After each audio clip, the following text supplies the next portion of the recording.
세상에는 우상이 상당히 많습니다. 여러 종류의 우상이 많은데요. 그 우상 중에 단연 제일 최고의 우상은 무엇일까 생각을 해보면 재물의 우상이 아닐까라는 생각이 듭니다. 딴 다산, 풍요 이런 것들이 다 있겠지만 그 중에 가장 최강의 우상은 재물의 우상일 것 같습니다. 그러니까 돈 이 부분을 그렇게 사람이라고 한다면 재물을 싫어하는 사람은 없습니다. 이 세상을 살아가는데 돈이 인생의 전부냐라고 이야기를 하지만 사실 인생을 살아가는데 돈이 어느 정도의 기본적인 부분을 차지하는 것은 솔직한 이야기입니다.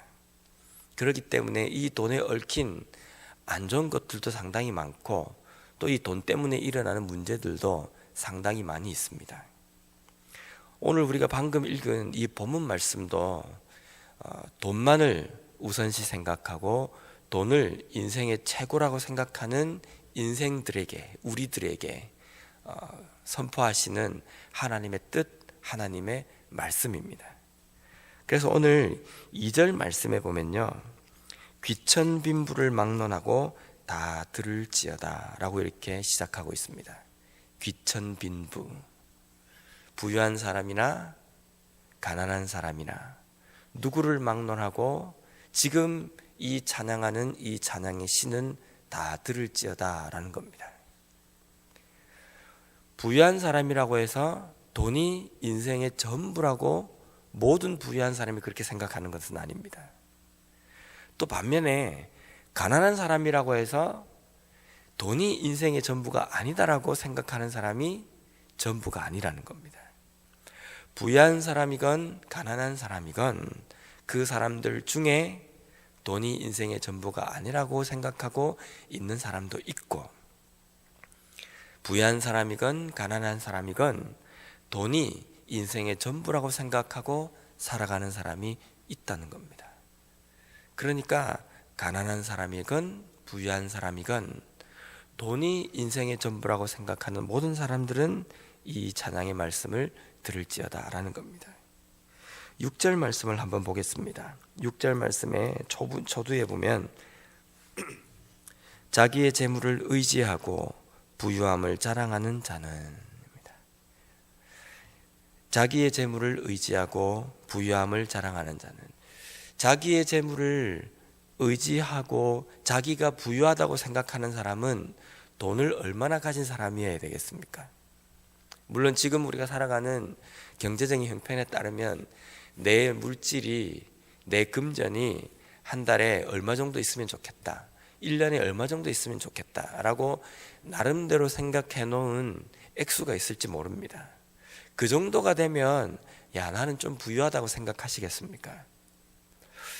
글쎄요, 우리가 얼마를 가지든 나는 참 부유하다고 생각하는 사람은 잘 없을 것 같습니다. 있으면 있는 대로 다 써지고 없으면 없는 대로 또 써지는 겁니다. 그러니까 지금 6절 말씀에 의하면 다른 것보다는 자기의 재물을 의지하고 부유함을 자랑하는 사람이기 때문에 욕심이 한이 없이 계속적으로 물질의 궁함을 가지고 있는 사람, 내 인생의 문제를 해결할 수 있는 것은 물질밖에 없다라고 믿고 있는 사람들이라는 겁니다. 오늘날 이 시대가 이런 시대가 아닌가라는 생각이 듭니다. 돈이 있으면 다 될 수 있습니다. 물론 돈이 있으면 다 되는 건 아니지만 돈이 있으면 다 되는 것처럼 살아가는 세상입니다. 돈이 있으면 유죄가 될 것도 무죄가 되는 경우도 있습니다. 돈이 있으면 명예도 살 수 있고 돈이 있으면 권력도 살 수 있습니다. 물론 옛날만큼 그렇게 세상이 아주 썩어서 돈이 있으면 물질도 명예도 권세도 다 살 수 있는, 쉽게 살 수 있는 그런 세상은 아니지만 어느 정도 아직까지도 물질이 그러한 부분들을 좌지우지할 수 있는 그런 세상에 우리는 살아가고 있다는 겁니다. 이런 세상에 살아가고 있기 때문에 돈이 있는 사람이나 돈을 가지지 못한 사람이나 그런 사람들에게 왜 돈이 중요합니까? 라고 물어보면 아마 대부분의 사람들은 이런 마음을 품고 있을 겁니다. 돈이 있어야 배울 수 있고, 돈이 있어야 좋은 직장을 가질 수 있게 되고, 돈이 있어야 내가 할 수 있는 것들을 마음껏 할 수 있는 권력에 앉을 수 있기 때문이다 라고 마음속에 생각할 수 있다라는 겁니다. 과연 돈이 있으면 이 세상에서 무엇이든지 가능하고 무엇이든지 할 수 있는 세상에서 우리가 살 수 있을까? 7절 말씀에 보면 아무도 자기의 형제를 구원하지 못하며 그를 위한 속전을 하나님께 바치지도 못할 것은, 이 말씀은 무슨 뜻이냐면요, 아무리 돈이 있다고 한들 사람의 생명을 사기 위해서 하나님께 그 돈을 지불하고 사람의 생명을 살 수 있겠느냐라는 겁니다. 돈이 많다고 해서 하나님께 수많은 헌금을 하고 생명을 연장시켜 달라고 한다든지, 아니면 하나님께 많은 헌금을 드리고 돈을 드리고 하나님께 생명을 다시금 살 수 있게 부탁을 한다든지, 그런 것이 될 수 있겠느냐라는 겁니다. 할 수 있습니까? 헌금을 많이 낸 사람은 생명이 조금 길고, 헌금을 적게 낸 사람은 생명이 좀 짧습니까? 그렇지 않지 않습니까? 아무리 돈이 많다 할지라도 생명은 어떻게 할 수 없다는 겁니다. 아무리 돈이 많다 하더라도 생명을 주관하시는 하나님 앞에는 그 돈이 무용지물이 된다라는 겁니다. 사람들은 생각합니다. 돈이 있으면 내가 이 돈을 가지고 이 세상에서 무엇이든지 할 수 있고, 내가 마치 영원히 살 수 있을 것 같다라는 생각으로 살아간다는 겁니다. 그래서 11절 말씀에 보면, 그러나 그들의 속 생각에 그들의 집은 영원히 있고 그들의 거처는 대대에 이르리라 하여 그들의 토지를 자기 이름으로 부르도다. 자기가 가지고 있는 생명과 자기가 가지고 있는 재산과 자기가 가지고 있는 토지가, 집이 영원할 것처럼 생각이 되어서 그 토지나 그 집에다가 자신의 이름으로 그 토지나 이름을 정한다라는 겁니다. 마치 이 세상에서 영원히 살 것처럼 말입니다. 근데 그런 사람도 12절 말씀에 보면 사람은 존귀하나 장구하지 못하며 멸망하는 짐승 같도다. 이 말씀은 사람이 죽게 되면 짐승과 똑같이 그러한 고깃덩어리에 불과하다라는 겁니다. 살아있을 때는 사람입니다. 살아있을 때는 존귀한 몸뚱아리입니다. 살아있을 때에는 하나님께서 존귀하게 여기시는 사람입니다. 하지만 죽으면 짐승과 똑같습니다. 우리가 천히 여기는 짐승과 별반 다를 바 없는 육신이 되어버린다는 겁니다. 돈이 인생의 전부라고 생각하는 것은 이 육신, 이 몸뚱아리를 위해서 사는 사람입니다. 하지만 우리가 세상에 살아가면서, 이 땅에 살아가면서 존귀하게 생각하는 이 육신, 이 몸뚱아리는 영원히 떠나고 죽으면 짐승과 똑같은 존재가 되어버린다라는 겁니다. 그러면 우리가 이 세상에 살아가는 의미가 어디에 있습니까? 어디에 우리가 초점을 두고 어디에 더 큰 비중을 두고 이 땅의 삶을 살아가야 하는가라는 겁니다. 오늘 읽은 이 본문 말씀의 반전은 15절 말씀입니다. 그러나 하나님은 나를 영접하시리니 이러므로 내 영혼을 수월의 권세에서 건져내시리로다. 모든 영혼과 모든 육신이 죽으면 고깃덩어리 짐승과 똑같이 되어버리지만 오직 내 영혼만큼은 하나님께서 그 수월에서 건져내신다라는 겁니다. 하나님께서 왜 건져내시겠습니까? 존귀하게 생각하시기 때문입니다. 똑같이 하찮고 똑같이 값어치 없는 그러한 존재 가운데서 하나님께서 우리를 선택하셔서 우리를 건져내시기 때문에 우리의 영혼이 존귀하고 의미가 있어지게 된다라는 겁니다. 하나님께서 우리의 영혼을 건져내실 때에 우리가 많은 재물을 소유했기 때문에 하나님께서 우리를 건져내시겠습니까? 그렇지 않습니다. 우리가 세상에서 뭔가를 아주 위대한 일을 행했기 때문에 하나님께서 우리를 건져내시겠습니까? 그렇지 않다는 겁니다. 우리가 하나님을 믿는 그 믿음이 있기 때문에 우리를 존귀하게 여기시고 우리를 건져내신다는 겁니다.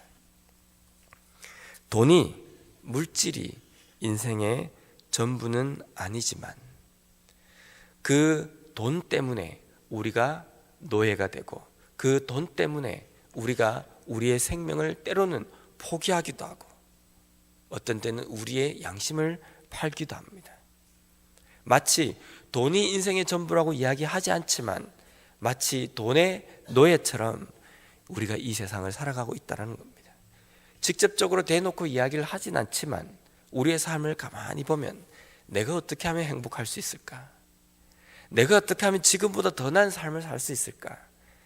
그렇게 생각하고 계획을 잡을 때 항상 그 계획 속에는 물질이 들어있다는 겁니다. 그러니까 우리가 세상을 살아가면서 분명히 신앙적으로 봤을 때는 돈이 인생의 전부가 아니지만 돈이 인생의 전부가 되는 것 같은 그런 삶을 살아가고 있다는 겁니다. 그래서 때때로 믿는 사람들에게 오는 그런 삶의 갈등은 16절 말씀에 있습니다. 사람이 치부하여 그의 집에 영광이 더할 때에 너는 두려워하지 말지어다. 이 말씀을 쉽게 풀이하면요, 누군가가 그 집이 물질적으로 부유하게 됐다 할지라도 결코 그것을 부러워하거나 두려워하지 말라라는 뜻입니다. 돈이 인생의 전부는 아니고 하나님을 섬기는 믿음이 우리의 인생의 전부라고 생각하고 우리는 살아가는 사람입니다. 그런데 때때로 그런 걸 못 느끼십니까? 나는 열심히 신앙생활 하는데도 그냥 그 자리에인 것 같고, 다른 사람은 하나님을 믿지도 않고 신앙생활 제대로 하지도 않는데 그 사람은 시간이 가면 갈수록 부유하게 되고 잘 되는 것 보면 마음에 어떤 생각이 좀 드십니까? 진짜 내가 이렇게 사는 게 맞는 것인가?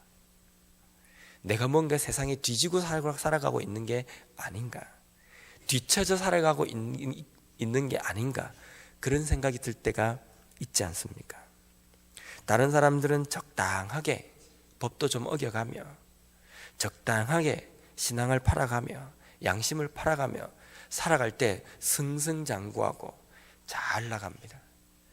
그런데 우리는 믿음을 지키기 위해서 이것도 끊고 저것도 끊고 이것도 안 되고 저것도 안 되고 그렇게 해서 어떻게 보면 세상 사람들이 바라볼 때에 왜 고집통의 그 길을 걸어가고 있는데 그 걸어가는 삶에 하나님께서 축복을 주셔도 복을 주셔도 시원찮은데 가면 갈수록 그냥 평상시대로만 유지되는 것이 아니라 더 안 되는 경우도 많이 있다는 겁니다. 그럴 때 우리는 우리의 마음속에 두려움도 생기기도 하고 조급함도 생긴다는 겁니다.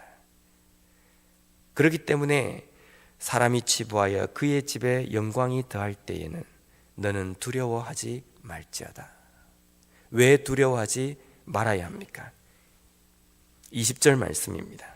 존귀하나 깨닫지 못하는 사람은 멸망하는 짐승 같도다. 지금은 잘 되는 것 같지만 그가 하나님의 그 섭리와 하나님의 뜻을 깨닫지 못하고 이 땅에서 승승장구하고 잘 되는 것은 나중에 끝은 멸망하는 짐승과 같다라는 겁니다. 죽어서 생명이 없는 고깃덩어리와 다를 바가 없다라는 겁니다. 우리의 인생은 지금 이 땅에서 다른 사람들과 비교할 때에 조금 덜 할 수 있습니다. 못할 수도 있습니다. 뭔가 세상 사람들과 발맞춰 가지 못하기 때문에 뒤처지는 느낌도 없지 않아 있습니다. 하지만 중요한 것은 우리의 인생이 이 땅에서 끝이 나는 것이 아니라는 겁니다. 우리에겐 또 다른 세상이 있다는 그 믿음을 가진 사람이기 때문에 우리가 이 땅에서 준비해야 될 것은 또 다른 세상에서 내가 어떻게 살 것인가, 또 다른 세상에서 내가 어떤 삶을 살 것인가, 그것을 준비하는 삶이 되어야 된다는 겁니다.